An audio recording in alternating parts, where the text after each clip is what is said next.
the antique furniture to sharpen up your claws.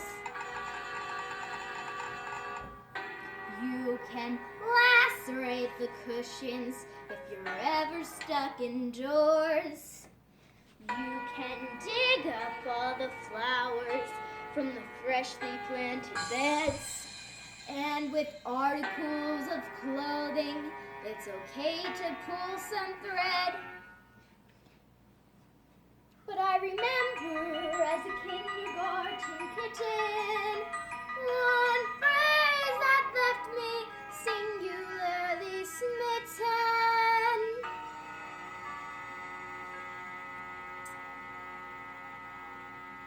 You can play with your food before you eat it.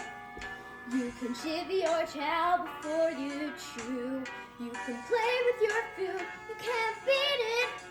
So ducky, let me play with you. You can play with your food before you bite it.